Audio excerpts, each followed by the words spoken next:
Hi everyone, welcome to today's Brown Bag. We have Zach here today. He's going to talk about how to craft a killer outreach email. So I'm going to go ahead and turn over the rest of the hour to him.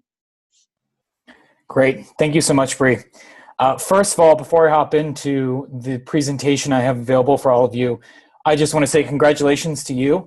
I've been following Lambda School for a couple of years now. I've been working in the career coaching and development space myself, the professional development space, for my entire career so far. And I am really impressed by what Lambda School grads can do, but also what the Lambda School program is. So congratulations to all of you for taking that leap. I know that's not easy for a lot of people, and you should be really proud of yourselves. So on that note, I want to hop right in to what I wanted to cover with you all today. So let's go ahead and do the screen share.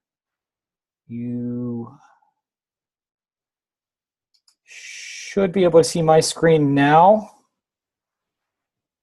Do you see the unfair advantage in your job hunt? Yes, Bree? Awesome. Cool. So, like I said, unfair advantage in your job hunt. That's really what I think a fantastic outreach email can do for you. And that's what I want to teach you how to develop. A little bit about me so that you have an idea of where I'm coming from here. I was a founding team member and the director of business development for another education company called Praxis. In that role, really what I had to do was find hiring managers, find CEOs, find founders, find presidents, find investors, and get them to talk to me. And the number one thing that I did and the number one skill I developed in doing this was reaching out to people. I found that the vast majority of time that you could craft a well-crafted and compelling email, you could sit down with some very busy people that otherwise you would only imagine in your dreams you would ever actually be able to sit down with. And often, too, a lot of companies are hiring for positions that they don't advertise that they're hiring for. So that's something you would never find out unless you actually go and talk to the people who are in charge of hiring, who know the people who are trying to get jobs and fill those jobs at that company. Since then, I have been a partner, the marketing partner at a small venture capital fund called 1517 Fund. We invest in startups founded by primarily dropouts and ambitious young people. And I'm also the author of a forthcoming book from McGraw-Hill on how to get ahead in your career. And the constant theme throughout all of these has been that it's been my ability to connect with people who I didn't otherwise know that allowed me to do some of the really interesting things that I do now in my career, and the people that I work with, they're able to do. And most of that comes down to writing a really killer email. So I want you to imagine two scenarios when it comes to putting an application out for a job. The first scenario is the one that the vast majority of people fall into. And it's the one that career counselors at colleges teach to people, career counselors at high schools teach to people, and it's the one that doesn't work well. And I trust, knowing what I know about Lambda School and the fantastic career coaches that you guys are working with, that this is not the scenario that you'll be falling into, but I want you to understand that this is the one that the vast majority of people fall into. They send out a resume and for a job posting, and the person who has to review those resumes has an entire stack of resumes that they have to go through. Almost all these resumes look the same. Almost all these candidates sound the same. Almost all of these resumes are crafted with the same terrible advice in the background. If you send your resume in and it actually gets through the filter, it then ends up on a resume conveyor belt. Now, these are tires, obviously.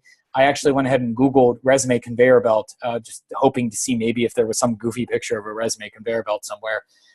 There isn't, but there is an ebook on how to craft your resume so that you can get hired as a conveyor belt operator. So there's a market for everything, right? So your resume gets put on this conveyor belt, and you may or may not hear back. Oftentimes, the company doesn't even email you back to let you know whether or not they're actually interested in hiring you. And you sit around and you wait and you wait and you wait.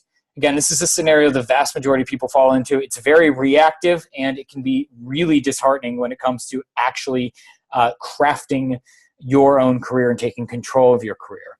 The second scenario is the one that when I started talking with the Lambda School team, we really want to craft for you all, and that has worked really well in my career coaching clients that I've worked with. The Praxis participants, almost all of them were hired based on the second scenario, where somebody, in the vast majority of cases while I was there, me, went and was able to get them an internal referral at the company. In this case, you sit down, you find an interesting job that you're really excited about, you do a little bit, you front load a little bit of work. So there is a little bit more work involved in actually applying for the job, but I don't even like that phrase, applying, because this process is entirely different than a traditional job application process. You send a fantastically crafted, compelling email, either to the person who's doing the hiring or to an employee there that you can actually get in touch with. Oftentimes both. You can get an interview and hired. I've seen it happen as quickly as a week. Why does this happen? Well, you can achieve number 2 more often than you think, and it happens because the vast majority of hires are made based on internal referrals. These are hires both for jobs that are up on something like AngelList or Indeed.com, and for jobs that, like I said, aren't even listed on the company's website. Now, in order to make number 2 happen, you have to break through the noise. The problem with most people's approaches when they decide to go above the conveyor belt approach, which, I mean, that's a huge advantage right there, that you actually try to take the step and do more than just send your resume in and let it go on the resume conveyor belt, is they write emails that end up getting caught up in the noise. You should always assume that the person that you're emailing is what I call a very busy person. And this is someone who's ridiculously busy. There's 1,000 things on their plate, and they never get done everything that's done. They never get everything that's on their plate done in a given day.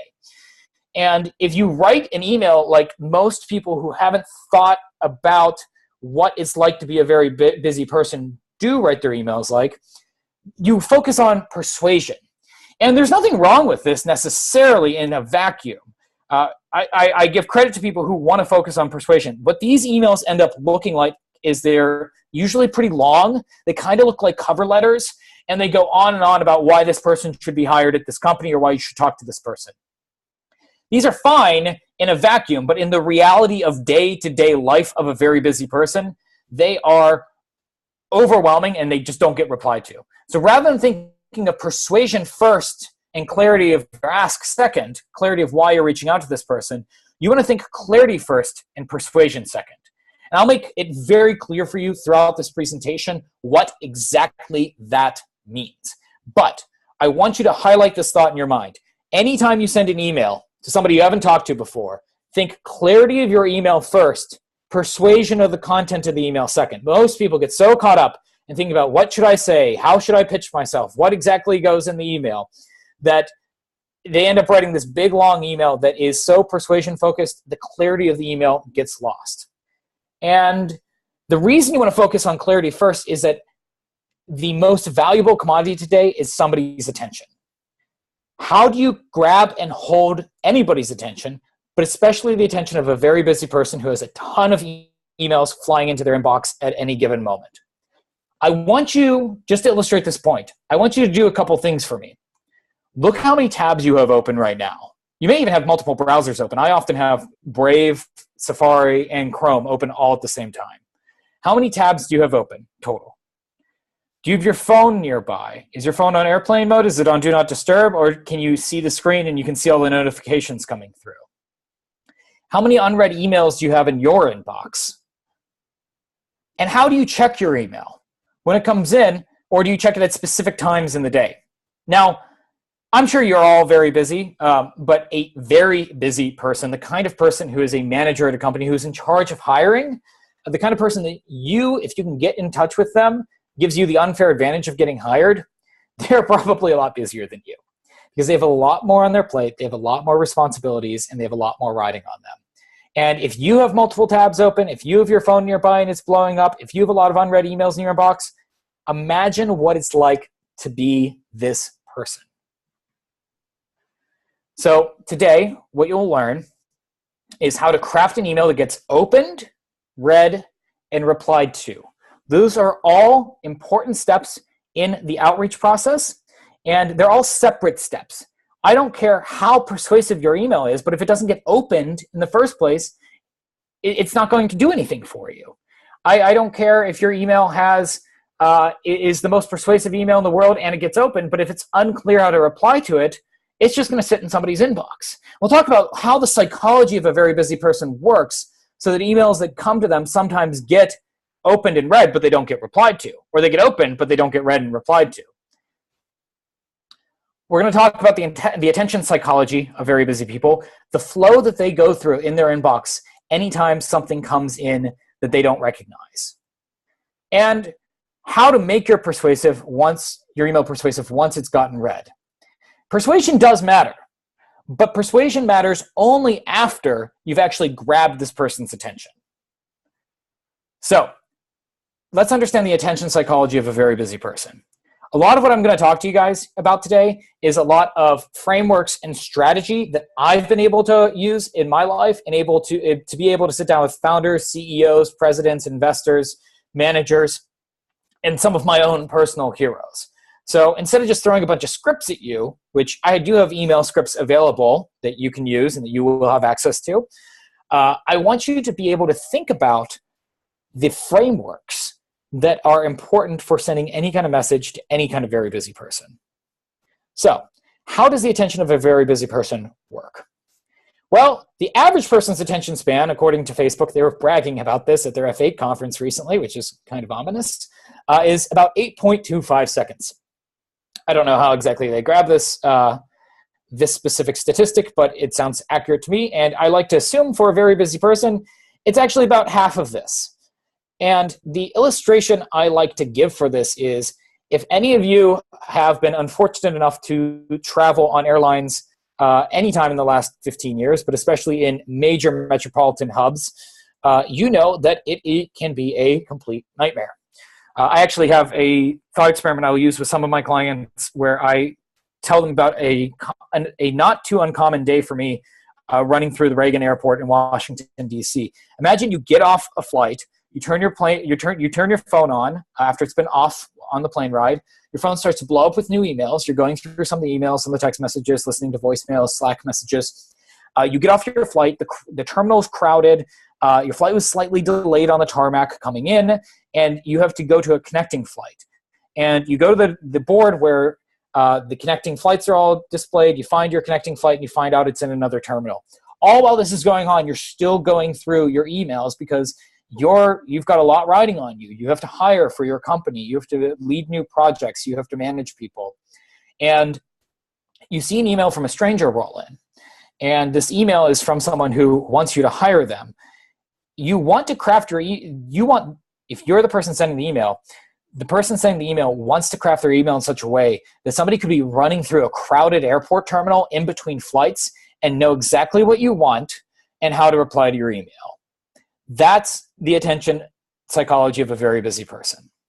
So what do you do when a new email lands in your inbox? Think about this for a moment. An email from a stranger lands in your inbox.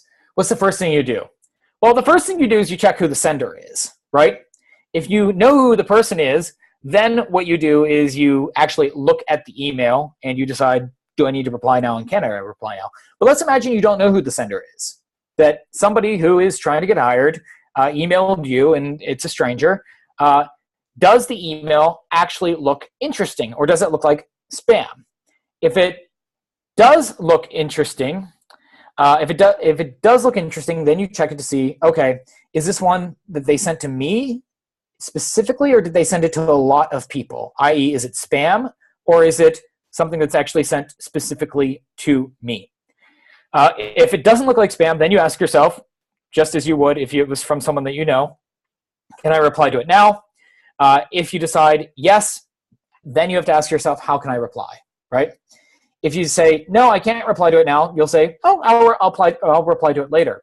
But again, with a very busy person, we want to assume that later never comes. Again, imagine that you're running around, you've got 10,000 emails coming into your inbox every day, your flight is delayed, you've got a family at home, and you have a ton of other things you have to be doing in Slack, Trello, Asana, elsewhere. What's the likelihood that you're going to get through every single email that comes in a given day? You're probably going to get to the most important ones, and the most important ones are going to be from people that you actually know. So the people that you don't know are going to be the ones who are left off. unless you can craft the email well enough that it gets read and replied to right on the spot. So I put together a little flowchart that you can use to think about how an email comes in and how somebody thinks about it when it comes in. Now, someone doesn't consciously think about each of these steps, but if you break down the process that people go through when they're looking at their emails, this is actually the process that they're walking through. A new email comes into your inbox. The first thing you wonder is this spam? And how you figure out if it's spam is you check the sender and the subject line. If you don't know the sender and the subject line looks like spam, we'll talk what a subject line looks like spam looks like. It goes into your trash, or you ignore it, or you mark it as spam. If you do know the sender or the subject line looks interesting, you open the email. Once you open the email, you're again asking yourself, is this spam? Because sometimes you actually know the sender and they're just sending an email to a ton of different people. I actually had this happen earlier today when I was reviewing my notes for this talk, and I actually thought about throwing the email in the talk. I knew the person who sent the email. I normally would talk to him, but he sent it to like 10,000 people. I'm not going to read that because I've got other things I have going on. How you decide that if it's spam or not is you check what I call the core email questions, which I'll introduce you to in this talk. If you check the core email questions and you decide it's spam, goes into trash, you ignore it, or you mark it as spam. If you check the core email questions and you decide, no, this actually is a really interesting email that is specifically written for me, then you decide, can I reply right now? If you say no, then you say, I'll get to it later, or you say, yes, I'm going to reply now. Now, if you say no, and you're a very busy person, you're probably never going to actually reply to that email. This is where a lot of people fall off the crafting a good email bandwagon, is they write a really compelling, interesting email to, say, a hiring manager or somebody who works at a company, but then you get to the end of the email and you're like, well, how am I supposed to reply to this? Or it requires you to sit down when you have free time, and you never have free time as a busy person. So the important steps that we're going to break apart in this talk are making a subject line that looks interesting to get the email opened, getting the email read by running through the core email questions, and getting the email replied to by writing an email that is urgently capable of being replied to. So the first step here is getting the email opened. And you want to avoid somebody's spam filter, both the actual spam filter that they have in Gmail or Outlook or whatever system they're using, and their psychological spam filter, where an email just looks like it was written to a ton of different people. Recall this really quick. So getting past the spam filter, the first thing you need to do is you want to make a subject line that looks interesting and compelling to the person that you are emailing. This is the very first circle we have here. Either you know the sender or the subject line looks interesting. Now, if you're reaching out for a job and it's at a company you've never talked to before, they're probably not going to know you as the sender. But if the subject line looks interesting, then they will at least open the email. So when we look to determine if an email is spam, there's a process we walk through in our minds. The first is, do I know the sender? Does the subject line look customized to what my concerns are? We see a preview of the email. This is the first couple lines you see in a push notification you get for an email. And then once you open the email, you see the ask. So since we're just focusing on getting the email opened, we want to look at the first 2 points here. Now, we assume that you don't know the person that you're sending the email to. So they don't know the sender is you, they don't know you. But they will at least look at the subject line, because sometimes, and very busy people know this, some good things come from cold email outreach. So they're going to ask themselves, does this look customized for me?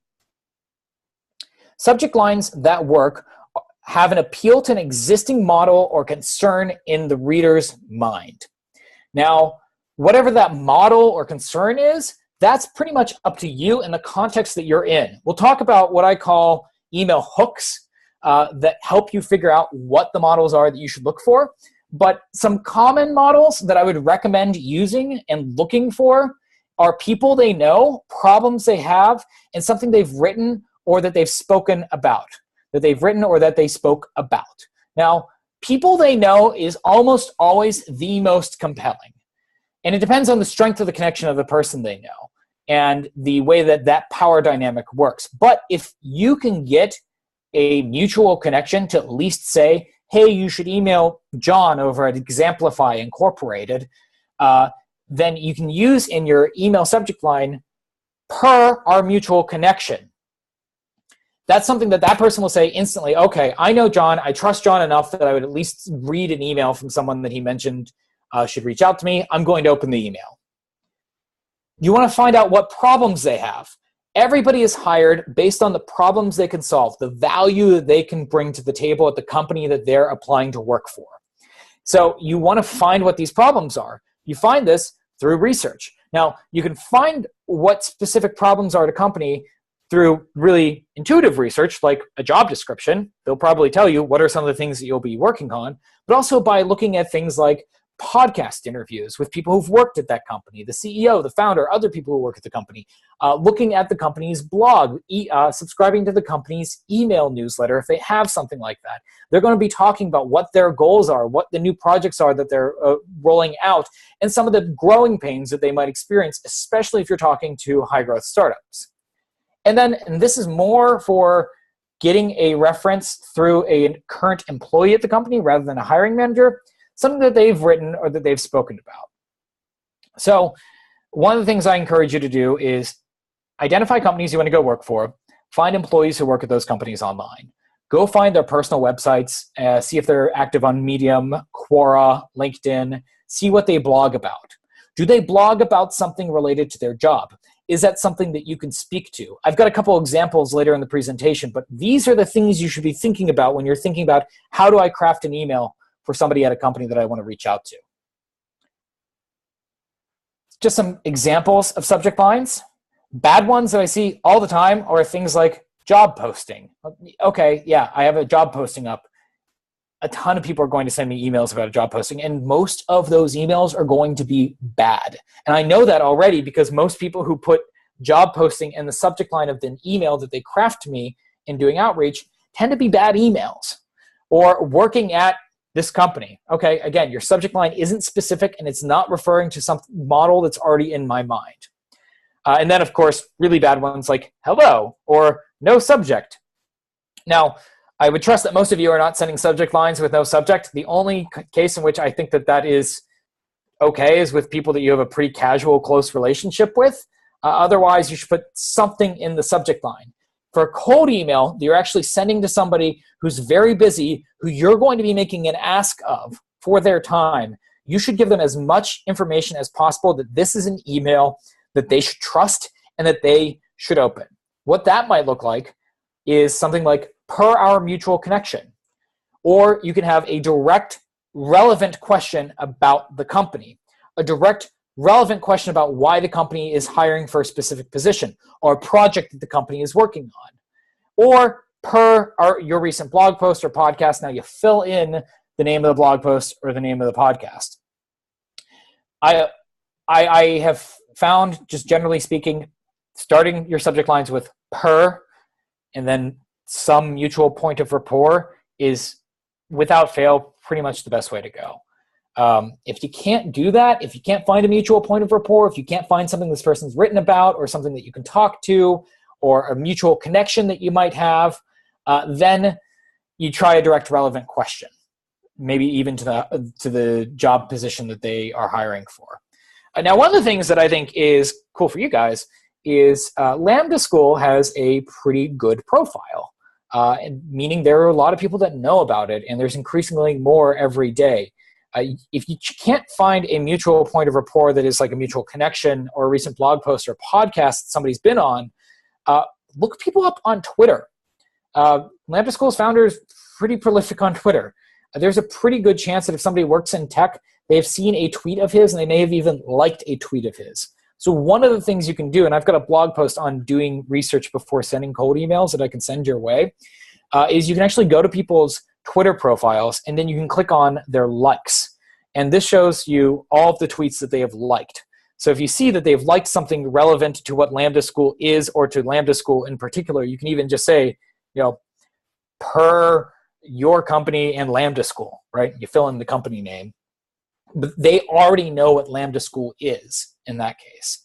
So that's something to keep in mind as you are doing your job outreach and you think about the profile that Lambda School is developing. Once you've written a subject line that actually piques somebody's interest enough that they say, okay, I'll open it. You don't need a perfect subject line. You need a subject line that is good enough. And good enough here means I'll open it and I'll skim the email. This really isn't that hard to do. Now you need to actually get the email read. This is where those core email questions I mentioned come into play. Now that they've opened the email, now what do they think as the couple of seconds go by that they skim the email? Once the email's open, they're asking themselves, is this spam? Do I know this person? What do they want? Why are they reaching out to me in particular?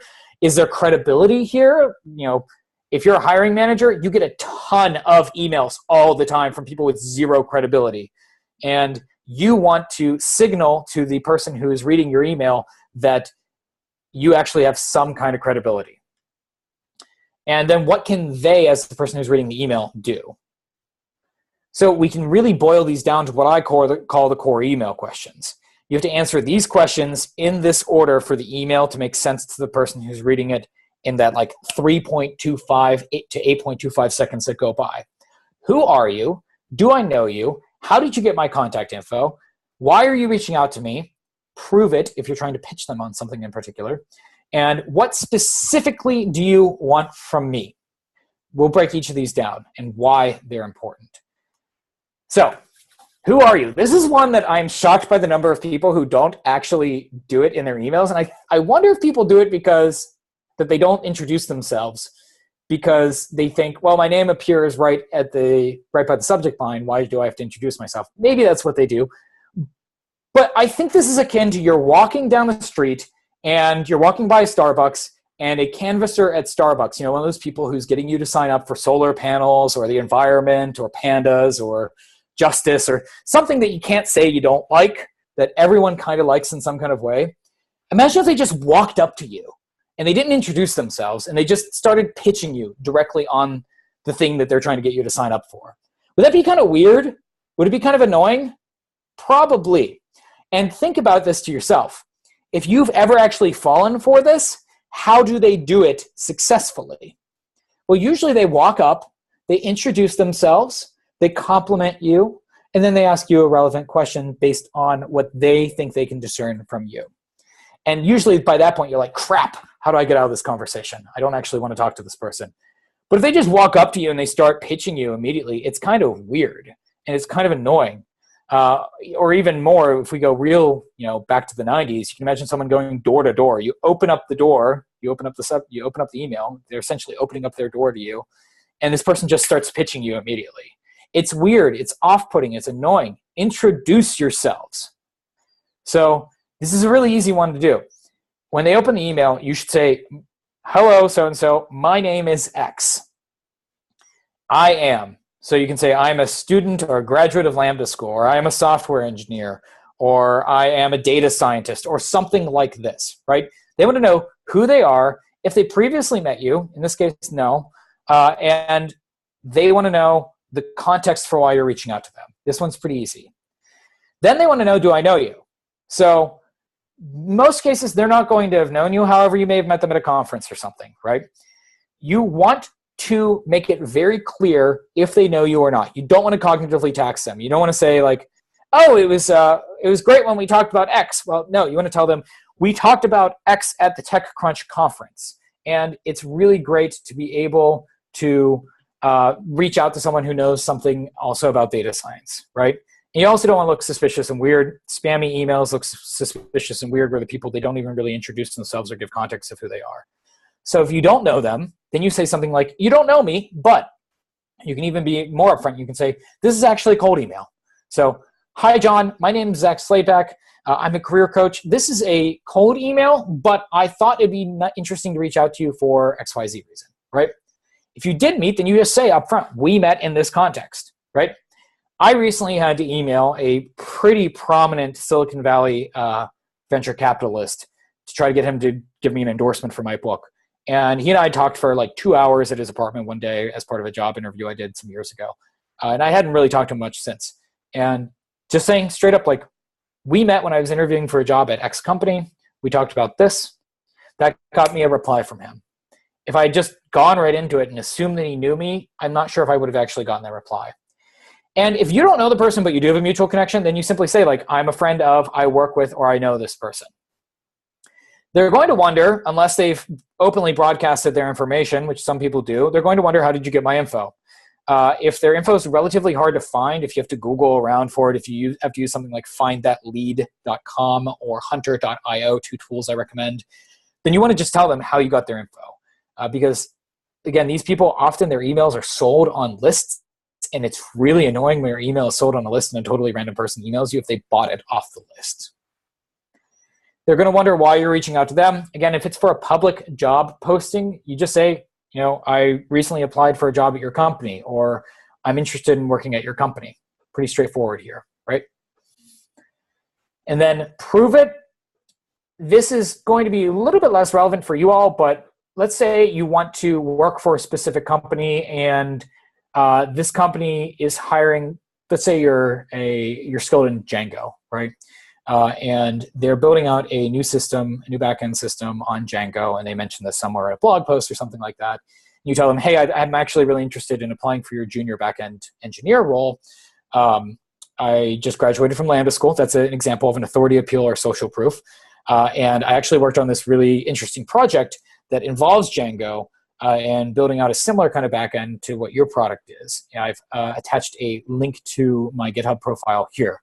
Right, and you're also giving them what's essentially a case study in that case, right? You want to give them some reason to believe you. This is that credibility point. And then finally, what specifically do you want from me?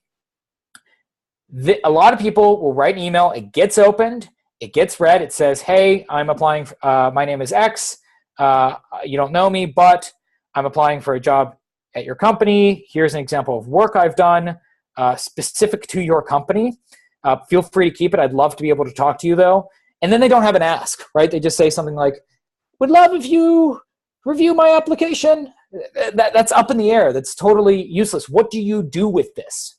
As an example, I actually had someone email me once where we had met at a dinner, and they sent me a pitch deck for their startup, and they wanted me to pass along to the investors I work with.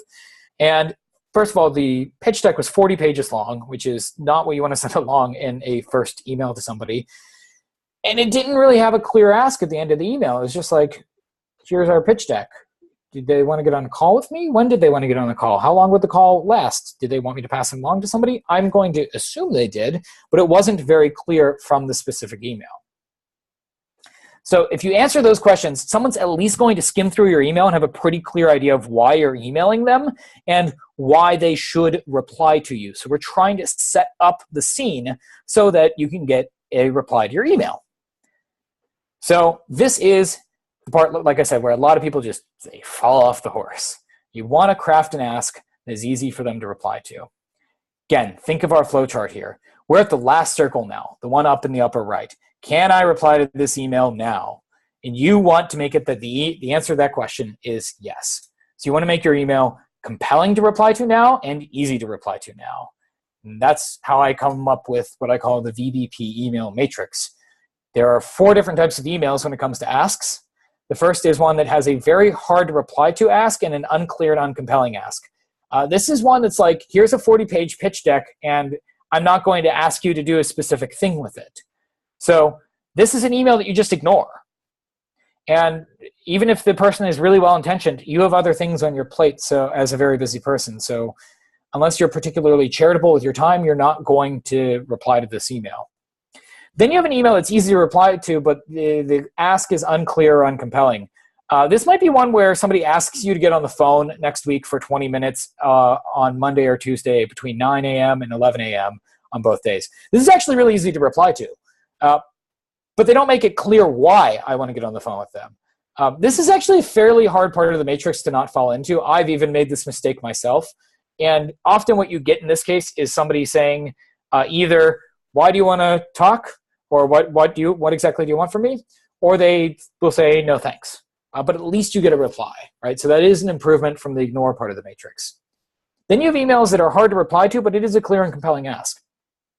This would be an email that would be one where somebody's asking for really long form feedback on something that requires the reader to sit down at their laptop, sit down at their desktop, and actually type out a reply. If you don't know the person you're emailing, you should not assume that you have the rapport with them to get them to sit down and give you more than maybe like a couple seconds of their time in replying to your email. And where you really want to be is an easy to reply to email that's a clear and compelling ask. That's where we want to be. So what does that look like? Well, I like to turn to an old question from Zig Ziglar. If you're familiar with Zig Ziglar, he's a smooth-talking sales professional who was really popular in the 90s, like cassettes tapes. And he's got a great joke / question, which is, what is America's most popular radio station? WII-FM. What's in it for me? So what you want to ask to make how you want to craft your ask to make it compelling and easy to reply to is you want to make it clear for the person that you're emailing what's in it for them to reply to you, right? You can have a really easy to reply to email, but if it's not compelling for them to reply to, they'll just say, no, I'll get to it later. I'll review this person's application with everyone else's application. In order to understand how to craft a what's in it for them deliverable, you want to understand hooks. Hooks are what you want to find before you're actually emailing your targets. This is some of the front work, the research you want to do in order to craft a really compelling ask in your email. The hook grabs the attention of your reader and it lets them know that you did research on them and that you are not going to waste their time, like the vast majority of people who are cold emailing them. Hooks have 3 R's to them. They're relevant to this person's existing problems or models in their mind, much like subject lines. They're responsible in that you are communicating them. You're not asking them to fill in blanks for you.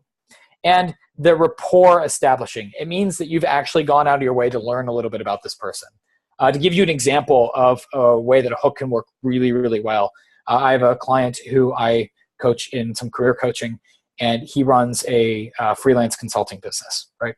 And he has his assistant email a lot of people that he finds on LinkedIn. And it's a fairly similar email in a lot of cases, and it follows a similar format to what I've been teaching you guys here. And, he's got a pretty good reply rate, but he had someone actually recently reply to him saying, hey, Declan, I actually normally just ignore all sales emails that come in. However, it was clear to me that you actually did your research on me. So I'd like to actually talk to you. I appreciate that you went ahead and you did your research on me and my company. This is hugely valuable. So just like for you as someone who is trying to get a job, blasting out resumes, the same resume to every company, and how incredibly frustrating that must be, think of how frustrating it must be to be a business owner, to be a founder, to be a hiring manager, to be an executive. And every resume you get looks pretty similar, and you can imagine that the same resume was sent to all of your competitors. If someone actually reaches out to you with something that's specifically crafted for your company, and they did some real research on your company. Now, this doesn't have to be hours and hours and hours of research. It can really honestly be like 30 minutes to an hour. You're going to at least say, I'll at least talk to this person, because this so goes above and beyond my expectations as a hiring manager. And again, going back to what we were talking about with subject lines, it just needs to be good enough. So what kind of hooks can you look out for? Well, there are essentially two types of people that you should be applying what I'm teaching you today to reach out to on your job hunt. Those are managers, hiring managers, or the people who are in charge of hiring, and current employees. Current employees can tell you more about the role. They can give you internal referrals. I trust that the good folks at Lambda School have taught you why it's important to talk to each of these people. And managers are the people who actually get to decide whether or not they're going to throw your resume in the trash or they're going to talk to you. Or if they're going to actually interview you for a job that isn't even posted currently on the company website. So let's look at hooks for both managers and current employees. Hiring manager hooks are a little bit harder to find for a lot of companies than current employee hooks. So the ones that I really recommend that people look out for are more, what are the specific problems that this company is going through right now, or the specific problems that somebody who would be working in the role that you're applying to would want to have to solve at that company. Now, with Some of my advanced students, I teach a system called incentive mapping, where we actually run through a thought experiment with putting yourself in the hiring manager's shoes. But pretty much the good place to start to get to a good enough standard would be looking at sources like a job description. A really well-written job description should really tell you a lot of what the problems are that are in this manager's mind. Trust me, as someone who has done hiring, you have no idea how amazing it is to find somebody who knows my company, knows what my relevant problems are, and has actually proposed an actionable solution to those problems. That is somebody that, even if they're objectively unqualified for the job, I will at least talk to them because I want them in my Rolodex and I want them as somebody who might be helpful to my company someday. What value should the new hire bring to the table? What skills should they bring? What problems should they solve? Think about these questions for hooks. Look at the company blog. Does the company write about what they're working on, what they're rolling out, some of the problems that they've had? Companies that are prolific on Medium, on Quora, on their own company blog are really, really powerful tools for you. Look for the company podcast. You can also look for the company LinkedIn and Twitter profiles. Even massive companies like Amazon. Amazon does really good job with their evangelist on Amazon Web Services talking about what they're working on. Look at these people, follow what they're trying to write about, follow what their big problems are at the company. And then media appearances, either for this manager or for the CEO of the company, the founder of the company, investors in the company. Again, depending on the size of the company you're applying to, you'll want to go to different sources. If you're going to a company like Amazon, you're going to have a lot of sources that might even be overwhelming. You could even go to their fora and look at like the AWS forum and what problems people have. I've advised people who want to get jobs at blockchain-based companies, right? And in their cases, it's like, okay, go look at our Bitcoin and find out what are the big problems facing people in our Bitcoin. Go look at the Bitcoin core GitHub, and actually make contributions to it. For the current employee, this is a little bit easier. You find somebody who works at the company. LinkedIn is probably the main way that you want to do this, or the company's team page. And you look at things like the company blog to see if this person's written about anything on the company podcast, if this person's appeared or someone who works with this person has appeared on the company podcast, or an industry-based podcast. A personal blog. This one is huge. If you can find someone's personal blog, you can read an article, you can reference it intelligently that you've actually read it, and you reach out to them, that's a good hook for them to say, I'll at least talk to this person. And their personal LinkedIn, their personal Facebook, their Twitter, their Quora, things like this. Actually do this kind of research. Try to put it together. I recommend putting it together in a spreadsheet. Once you've done this research and you can reference a hook like, hey, I saw that you wrote about this in a blog post, or I heard on this recent podcast that your CEO was on that you're facing this issue, you can offer something that I call the WIIFM deliverable that the reader sees that incentivizes them to reply. My favorite example of this, honestly, is this. This is Nielsen. They do research for TV and people watching TV, ratings, how many people watch certain shows on TV. And they'll send out surveys to people, physical surveys, and they'll ask them to fill out the survey and send it back, and they include $2, right? Even though the vast majority of people, their time is worth more than $2 to sit down and fill out a survey, that's enough to get them to say, I'll look at the survey, I'll fill it out. This is a great example of a WIIFM deliverable. Now, since it is less targeted than what you're doing, you don't want to just send $2 through the mail to a hiring manager.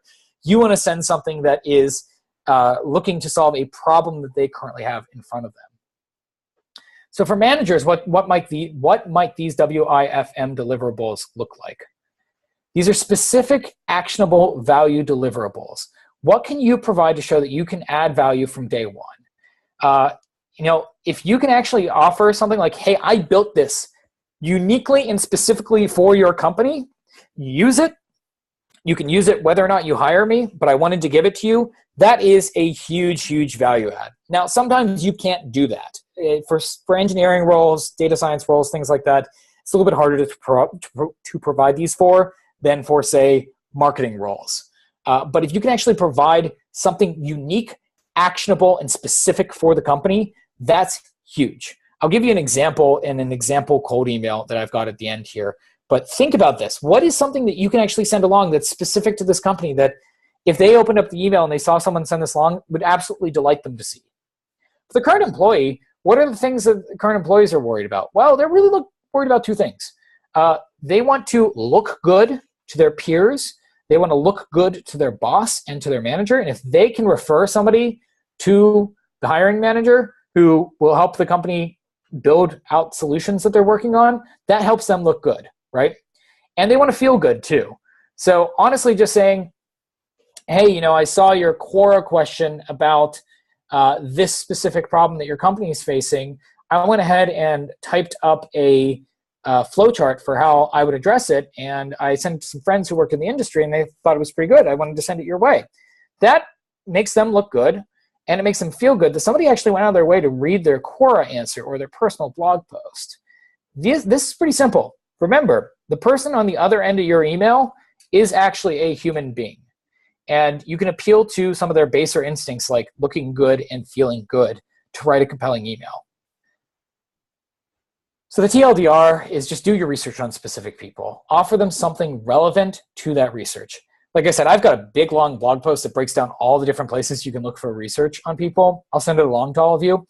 But you want to find specific, relevant hooks to the company, to the hiring manager, and to the person that you're trying to reach out to.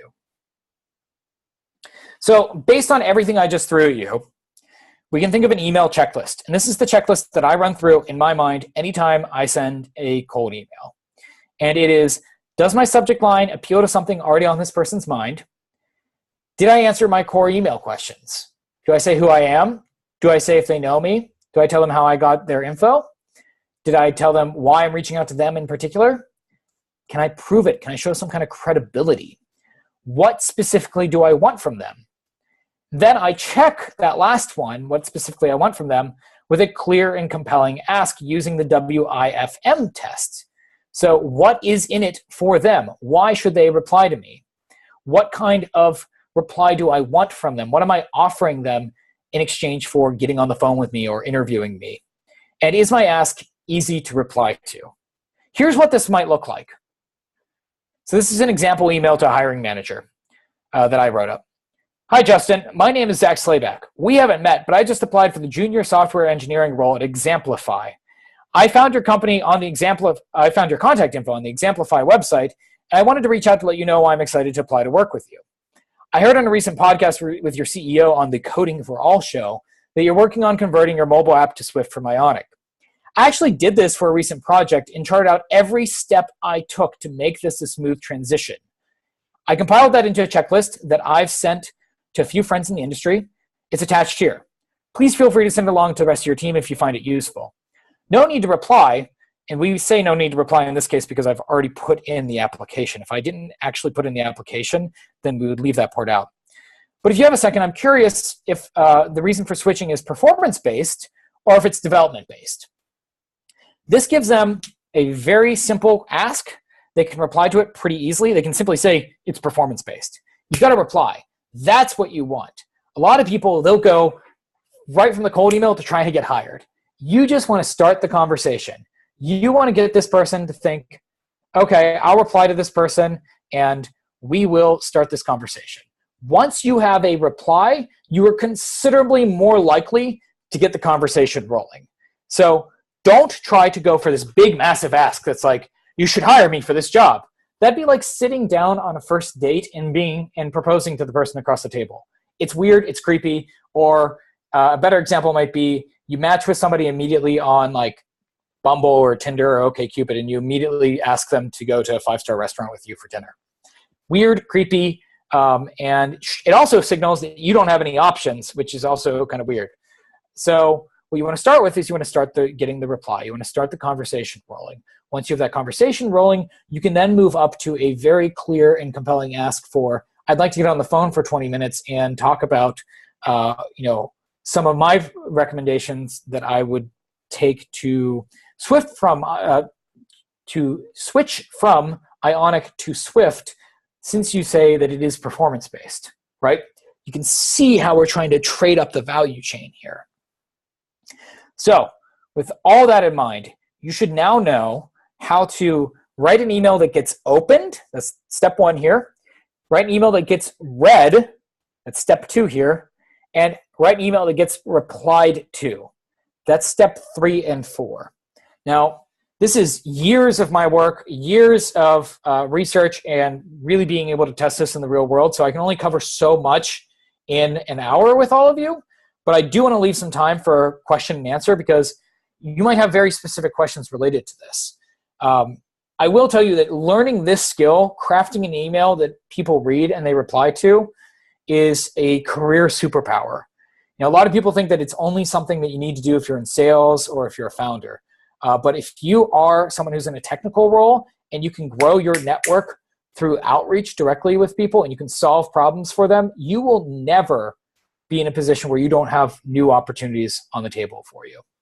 So all that in mind, here's my website. You can contact me through my email capture on that. But I also want to actually open the floor up for some conversation, for some questions, and see what you guys are specifically looking for answers to.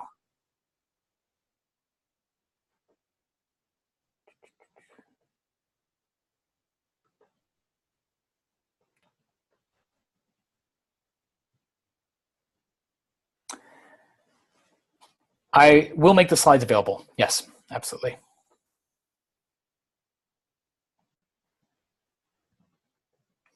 On my website, I have 12 of my favorite email scripts. They're pretty much done for you. You guys can go sign up for those. I'll also send them along. I want to provide you here, though, with the framework for, maybe you can't find a specific email script for what you want to work on, what you want to build out. You should still be able to think, okay, how would I craft this email if I can't find an email script? Can we reach out to you, get linked up with the portfolio startups at 1517? Please, yes. If you're interested in working for a startup, we've got like 42 from Fund 1 that are always looking at hiring. What are your thoughts on cover letters if sending out a resume? I am absolutely part of this, let's rethink how we do hiring kind of revolution that's going on. But cover letters matter. And you should think of your cover letter as a sales letter for yourself, right? Your cover letter should essentially communicate a lot of the values that I talked about here in this presentation. Should be things like, what value do you bring to the table? Why should I talk to you? Your cover letter should not focus on why you love the company or why you're so great or anything in your experience. It should be actionable about the traits and skills that I, as a hiring manager, am currently concerned about. Now, cover letter is also a really good place to do what I call contra-signaling.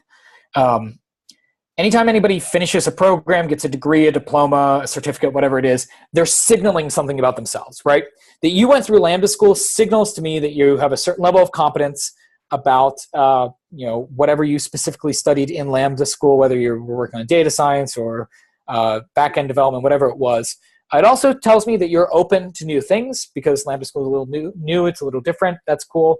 But let's say you don't have a degree, right? And you're applying for a job that says a degree is required.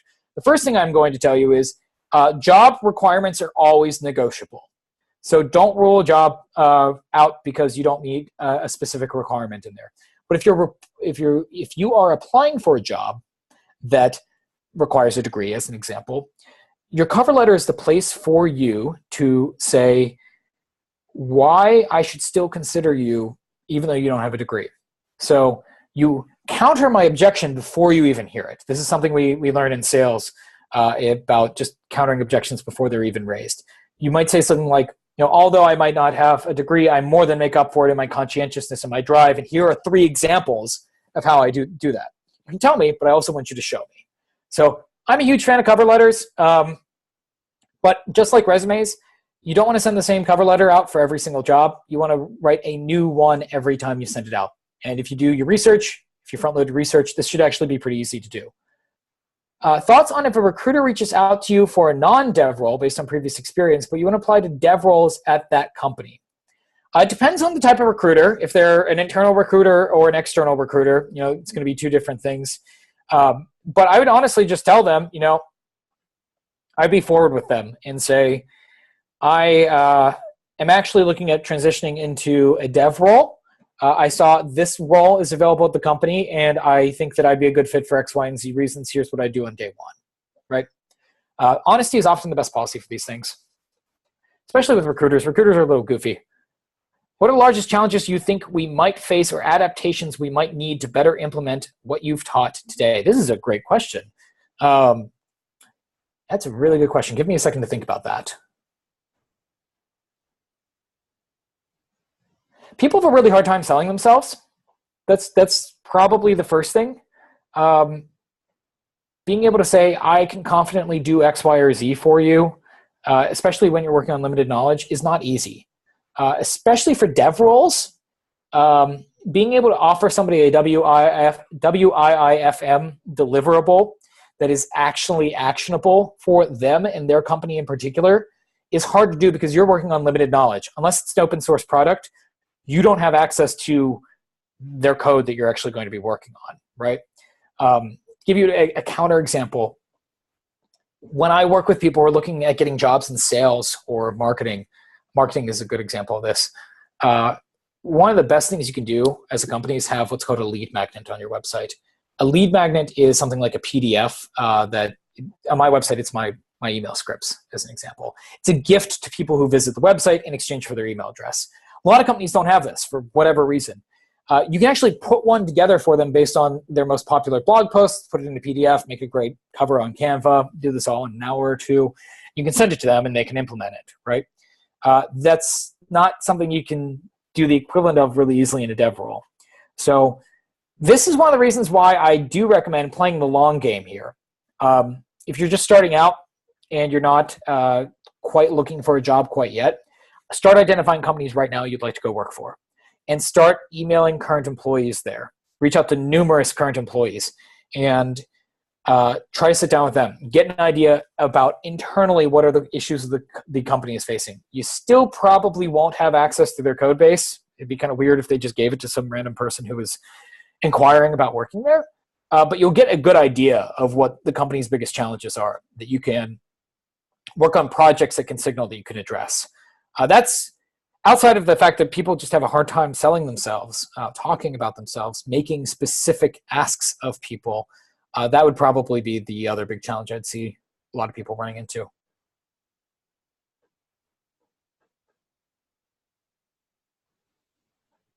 What question do you wish we would ask you because of the respective nature of our audience here? It's another good question. I really like questions that are related to mindset. So if, for example, I've worked with a lot of people who don't have college degrees, getting jobs that require college degrees and walking through the mindset of what's involved to pitch yourself. I also really like questions related to incentives. So putting yourselves in the shoes of the person that you're trying to sell to, right? I have inadvertently fallen into like the sales guru space, which I didn't really intend on doing, but it's because a lot of what I just talked to you about works really well in sales. And understanding sales, understanding how to get people to listen to you and to act on what you are talking about is a hugely valuable skill outside of the sales world as well. So I can't tell you what questions in particular I want you to ask because I built a lot of those into the presentation. A good presentation should preempt a lot of questions. But I like questions related to mindset. Interviewing, maybe once you get the reply, what do you do? Handling objections. I had someone email me the other day. What personal information would you typically not want to include in your email, i.e. your age, etc.? Your email is not about you. I want to say that from the get-go. Your email is about them. I don't want any more personal information on you besides what is relevant for giving me context and a model in my mind of who you are, right?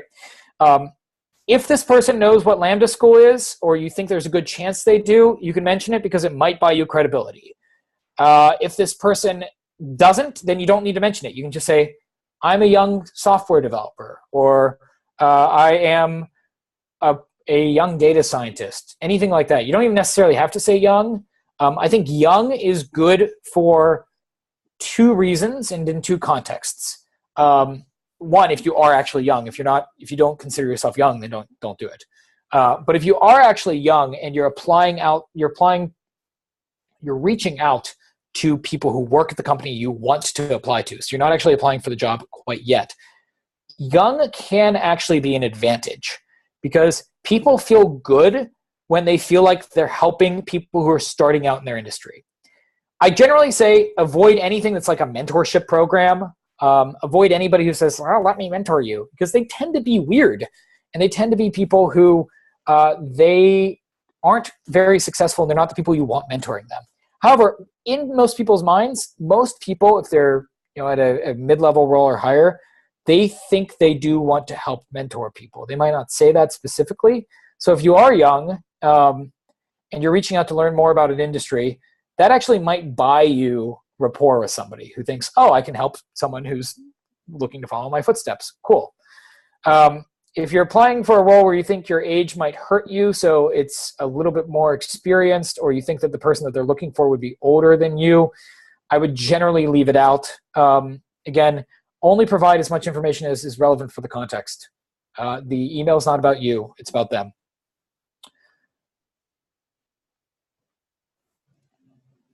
That was a good question, by the way. So I was saying I had an email from somebody who it was on my email list the other day who is in upper management at Airbus, one of the major airliner manufacturers in the world. And he is applying for jobs in that company. And it's a very large company. And it's a German and French company, right? It's owned by both countries. And based on what I know about German business culture, a lot of what I would normally recommend to an American, I told him I might not recommend necessarily in your case. I think breaking rules, rules, norms, mores for getting hired in the US is a great way to accelerate your hiring process, especially at small to medium-sized businesses and startups. Breaking rules in the hiring process in a German company, on the other hand, I might not recommend. The reason would be is like I've heard and seen personally that in Germany people won't even jaywalk, even if there aren't cars coming. So people are very respectful of rules. So understand the context of the company you're reaching out to too. Sometimes something that might work at one company might not work at another company. You'll figure this out just by doing a little bit more research and learning about your audience. I'll make sure I didn't miss any questions.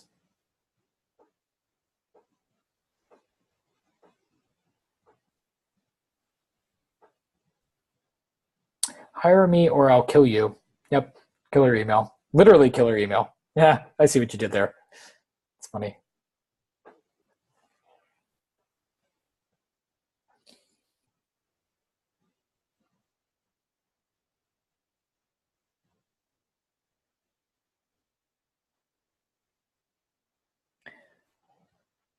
This happens in every presentation, no matter who's giving it or who's in the audience, so I just prefer to awkwardly stare at the screen.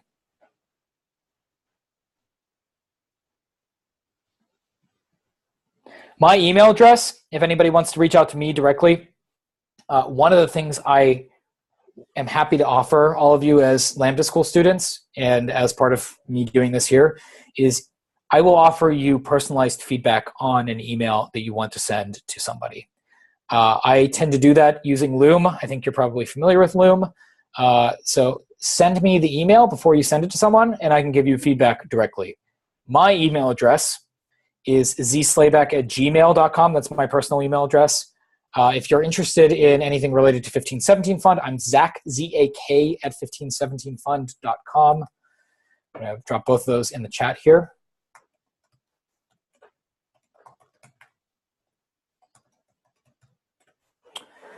So please, if you're interested in feedback, some of the do's and don'ts of writing a great email, what I covered here in this presentation today is really what I would consider the email 101, right? Understanding the frameworks and the incentives of the people you're emailing to. There's a lot deeper we can go into. If you want that specific one-on-one feedback, shoot me an email with an example email that you'd like to send off to someone. Well, it looks like nobody took me up on the last call for questions, but I appreciate you being comfortable with the end of presentation silence. um, well, and I also dropped your emails in the Brown Bag Slack channel, so you guys have access to it there, and you can star it and save it in Slack. So yeah, we will go ahead and wrap this up. And thank you, Zach, so much for your time today and for your presentation. That was fantastic and extremely informative. So he's been kind enough to offer his personal email. So you guys should definitely take him up on, his offer to look over your emails before you start sending out killer outreach emails. But we will go ahead and finish and hope everybody has a good rest of your day. Great. Thank you all. Thanks for coming. Thanks. Bye. Bye.